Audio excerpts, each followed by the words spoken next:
Carmen Monske es alemana, pero vive en Madrid desde 1962. Se inició en el Zen en 1983 de la mano de Willi Gisjäger, con quien comenzó una estrecha colaboración que la llevaría a traducir al español sus libros y artículos, y a ser durante muchos años su intérprete en los cursillos de Zen y de espiritualidad mística que Willi Gisjäger impartía en España y en Alemania. La experiencia que adquirió como intérprete en los Dokusan, las entrevistas personales de Willi Gisjäger, le aportaron tanto el observar la experta forma de guiar, la paciencia, entrega, amor y severidad, como el acercamiento a las preocupaciones más íntimas de las personas, los miedos, angustias, sufrimientos y esperanzas. Willi Gisjäger la nombró maestra Zen en 1994. Al terminar su formación, viajó por primera vez a Hawái en 1990 para conocer a Robert Aitken, fundador de la Diamond Sangha. Allí seguiría viajando durante los siguientes 7 años para continuar profundizando en los koan de la mano de Robert Aitken Roshi. En 1995, la escuela Sambo Zen, entonces llamada Sambo Kyodan, la nombró maestra Zen asistente y en el año 1998 le dio la autorización como maestra Zen con el nombre de Baika An, que significa morada de la flor del ciruelo. En 1990 comenzó a formar una sangha en Madrid y a realizar innumerables viajes por España para impartir cursillos de introducción al Zen y distintos seshines. Ha formado una sangha en Gijón, en Asturias, de la mano de la hermana Remedios y con la ayuda de Dolly Castrelo, así como varios grupos de práctica en Úbeda, Sevilla y Andújar. En el año 2006, Willi Gisjäger la nombró Associate Roshi. Ha construido en Lorca, Murcia, un sendo propio junto con 2 amigas llamado Monte de Silencio. Entre sus publicaciones podemos destacar sus numerosas traducciones del padre Willi Gisjäger en la editorial de Esclés.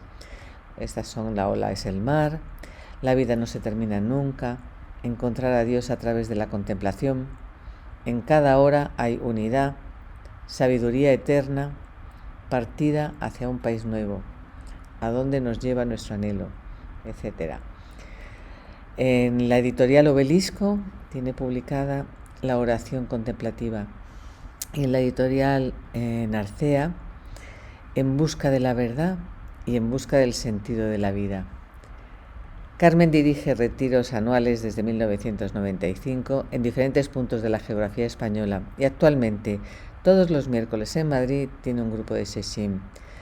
Puedes consultar en su página web que es Baika An, Baika con B larga y K, Baika An. Monske. Sí. Muy bien. Primero de todo agradecerte por habernos aceptado esta entrevista para Buddhist Door en español. Encantada, es un placer. Muchísimas gracias. Acabamos de terminar de leer una biografía tuya, como te decía, una biografía tuya que hemos sacado de tu página web, que es Baika An, que es tu nombre como maestra. Sí, la morada de la flor del ciruelo. La morada de la flor del ciruelo, ese es tu nombre de maestra. Sí, este nombre tan romántico me dio el Kubota Roshi de Japón. Muy bien. Que nos gustaría oír de tu propia voz, lo hemos contado en tu biografía, pero cómo te iniciaste en el Zen, qué es lo que te atrajo, cómo fue, qué es lo que sentiste, tu experiencia. Lo importante es tu experiencia, qué te atraía o tus inquietudes espirituales, porque en el currículum te dice tu recorrido, la gente, bueno. Voy a empezar. Cuando tenía 18 años, vivía en Inglaterra, de au pair, estudiando inglés. Y entonces, bueno, me sentía un poco sola a veces, claro. Y acudía a veces a una iglesia simplemente a rezar o estar allí mirando la cruz. Y entonces ocurrió una cosa, un día extraño, que entré en un espacio oscuro y perdí la noción de tiempo, espacio, y antes de ir yo estaba como muy sola, triste, Y cuando, yo no sé cuánto tiempo estuve yo en esa oscuridad interior, claro, quizá poco, no lo sé. Y de repente me invadió una felicidad increíble. Eso me ha marcado para siempre, claro. O sea, sobre todo entonces, ¿no? Ahora ya ha quedado muy lejano, mis 18 años. Y yo quería volver a tener una experiencia así, pero no lo puedes hacer y no vino. Entonces, ya más tarde, unos años más tarde, ya vivía luego en Madrid, empezaba a hacer yoga y al final del yoga siempre hay una relajación en el suelo, ¿no? Y entonces me pasaba a menudo que entraba en algo así que es lo que se llama en el Zen Samadhi, o sea, en otra dimensión que no se puede así describir, ¿no? Y me chocaba. Y entonces yo empezaba a leer libros esotéricos. Y me gustaban y hacía mis experimentos según lo que contaban algunos libros y me entró muchísimo miedo porque me pasaban cosas rarísimas como que me salía del cuerpo y tal. Me entró mucho miedo y dejé de hacer esas cosas. Y en el año, sí, creo que fue el 81, si no me equivoco, en la parroquia alemana, perdón, anunciaban la visita de un benedictino alemán que había vivido en un monasterio japonés y que iba a hablar de su experiencia. Y entonces dijo, uy, eso es para mí. Y entonces la charla, pues, bueno, hablaba de lo que él había vivido allí, pero como yo había leído tanto y había hecho cosas por mi cuenta, pues nada, me resultó como extraño o nuevo. Pero la gente sí. Y le hacían unas preguntas muy agresivas porque no se habían enterado de nada y les chocaba y eran muy católicos y así. Entonces, bueno, cuando ya se terminó eso, yo me acerqué al padre Willy Sieger y para hablar con él y hacerle unas preguntas. Y lo único que me dijo es, nada, vente a mi centro en Alemania. Así que yo tomé nota y en el año siguiente, en mis vacaciones, yo trabajaba en una oficina, tenía un mes de vacaciones, en agosto me fui allí. Y entonces me impresionó muchísimo y habían ido también de España algunas personas y también el cura de la iglesia también había ido. O sea, era un grupito, no muchos, pero un grupito dentro del gran grupo de alemanes que había ahí. Y entonces el cura alemán iba a traducir las charlas y las entrevistas particulares. Pero entonces, porque se conocían un poquito el cura y el padre Willy Sieger, entonces cuando vio que yo hablaba los dos idiomas, dice, no, mejor que lo hiciera yo, porque claro, con un cura la gente se podía quedar como un poco cohibida o incómoda, y me eligió de traductora, así de buenas a primeras, y yo no había hecho nunca nada así. Bueno, pero hablabas los dos idiomas también. Eso sí, ya, pero en un Zen y en una entrevista muy íntima, sí, claro, el idioma no tenía ningún problema. Bueno, lo hice, ¿no? Y entonces me resultó muy interesante y resultó muy bien. Entonces yo ya en aquel sitio, en Würzburg, Alemania, en esa casa que tenía él a su disposición para llevar a cabo sesshin y también contemplación, pues me impresionó tanto que yo luego, cuando en vacaciones iba a Alemania, mis padres vivían en Alemania, pues en Navidades, o sea, justo después de las fiestas, fui ahí a verle y quedarme unos días y a meditar con la gente de Nochevieja, meditaban por la noche y tal. Y luego en verano también, las vacaciones, todo lo que podía.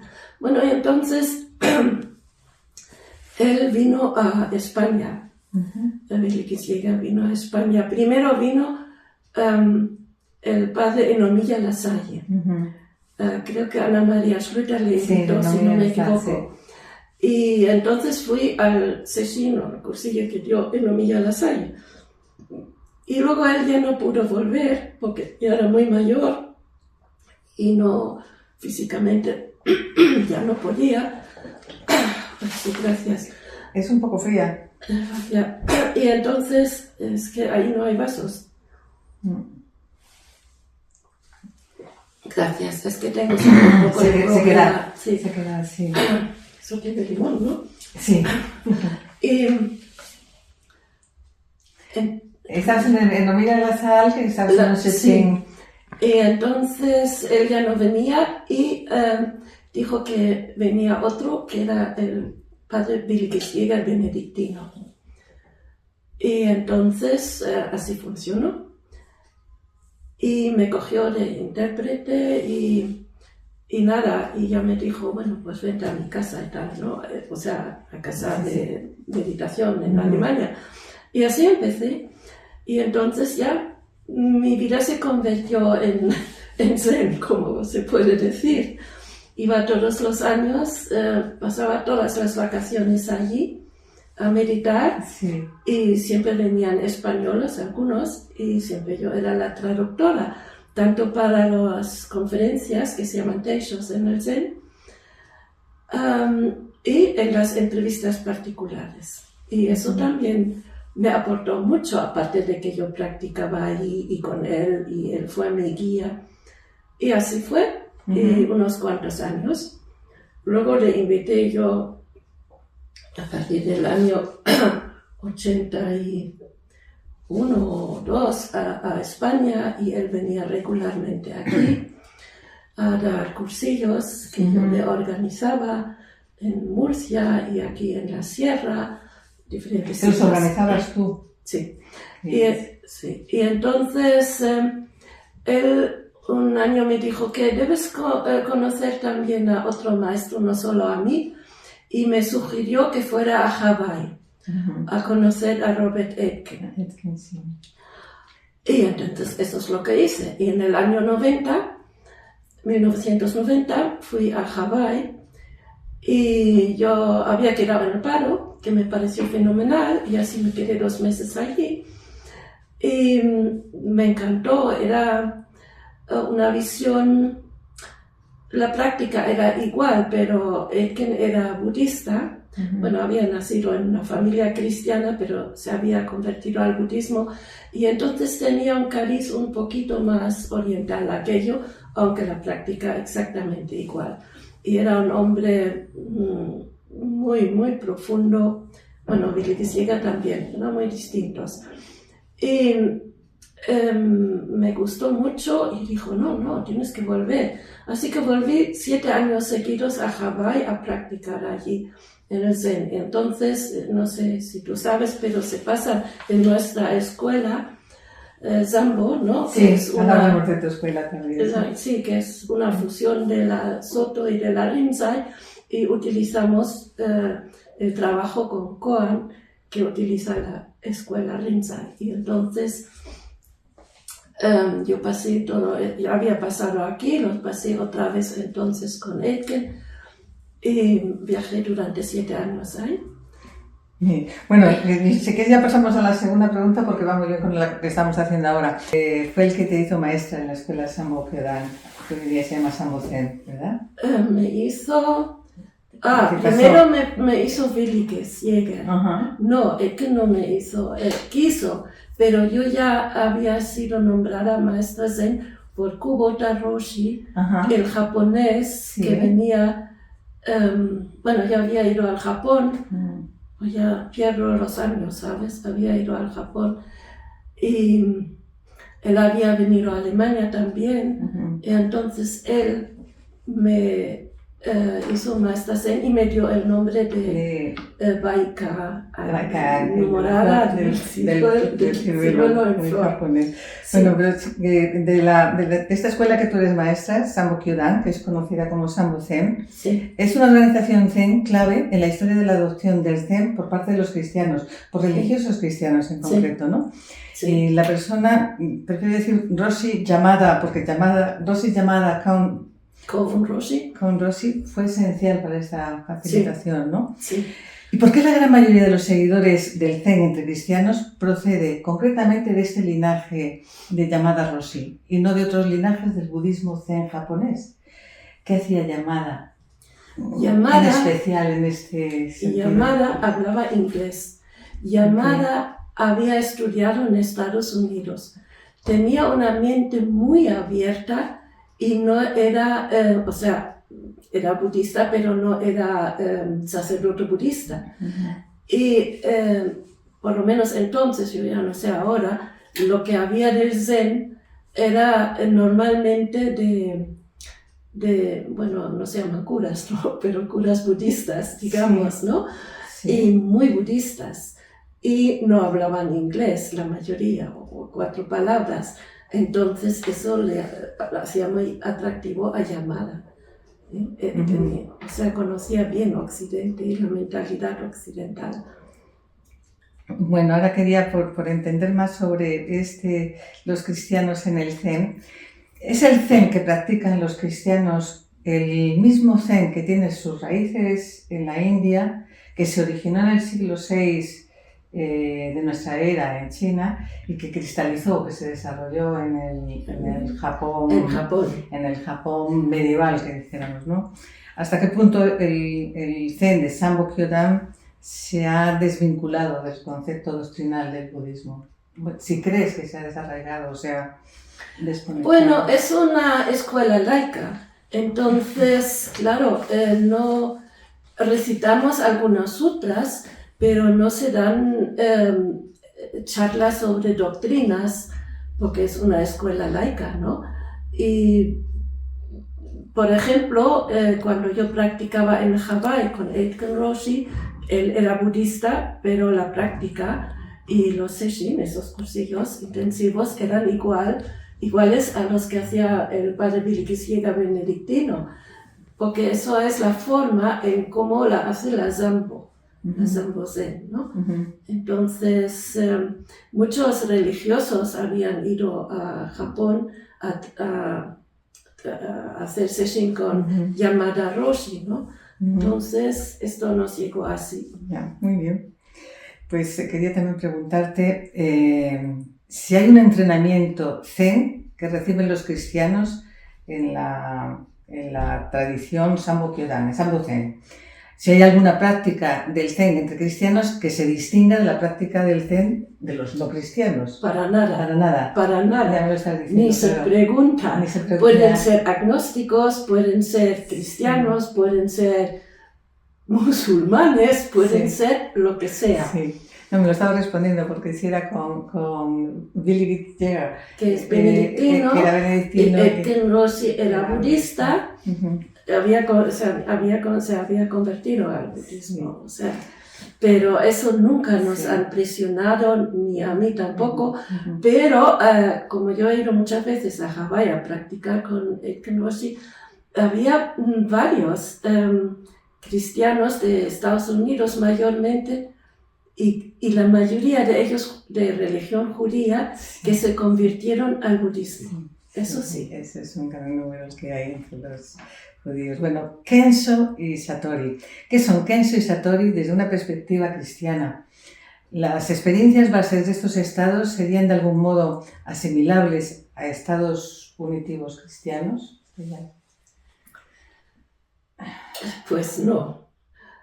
Yo no sé exactamente un estado unitivo cristiano. Supongo que uno ve a la Virgen o se siente con la Virgen o con Cristo o con no sé qué.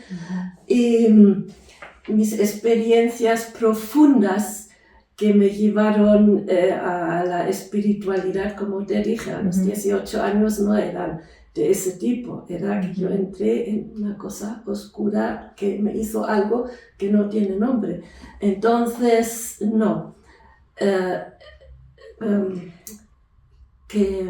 Sí, los estados unitivos cristianos, también. No. Es que es en el Zen. En el Zen es que no tienes con imágenes, no. No, pero en el Zen cristiano, en el Zen, los cristianos que practican Zen buscan la imagen de Dios en su meditación. Pues mira, habrá que preguntar a cada uno. Uh-huh. Puede que alguien dice que yo quiero encontrar a Dios, no lo sé, pero eso no es la meta del Zen. La meta del Zen es caer en la cuenta de quién somos en realidad. Claro, el maestro Eckhart también dice, el gran místico, Dominico, sí. Sí, Dominico, el ser de Dios y mi Dios es un ser, ¿no? Entonces, pues puede que alguien buscaba, a ver cómo encuentro Dios, pero es encontrarse a sí mismo y caer en la cuenta de la realidad con mayúsculas, la realidad esencial, no lo que ven nuestros ojos así como una cosa superficial. Bueno, ahora te quería preguntar sobre, imagino que ya sabrás que algunos signatarios de la Iglesia Católica han criticado severamente la incorporación de métodos de la meditación Zen a la oración cristiana. ¿Es realmente compatible el entrenamiento de la meditación Zen con la oración cristiana? ¿Es posible justificar esta práctica del Zen entre cristianos? Pues por supuesto que sí. Mira, benedictino, padre Willigis Jäger, Enomía Lassalle, jesuita. Los jesuitas son muy abiertos, ¿eh? Siempre lo han sido, más que otros. Bueno, bastantes, digamos, ¿no? Y entonces, sí, claro. Y entonces, por supuesto, y hay bastantes religiosos y religiosas que practican Zen. Como yo viajaba mucho a Filipinas, Japón, en fin, a muchos sitios, con nuestra escuela internacional me encuentro con mucha gente, ¿no? De allí, del mundo entero, y había curas de Filipinas y hermanas religiosas, o sea, y no tenían ningún problema. Entonces, ¿quién tiene el problema? Y yo creo que en España los curas que no se han enterado, pero yo tengo un amigo cura que también hace conmigo, o sea, pero es normalmente un desconocimiento, creo, y tienen miedo de perder a feligreses. Es que el Zen, o la práctica del Zen, si realmente vas, te hace muy libre. Y yo creo que la Iglesia quiere coger así a la gente. Esa es mi opinión. Sí, no sé bien. Particular. Lo que has mencionado entonces es que es el desconocimiento, la ignorancia, siempre es eso. Lo que crea barreras, ¿no?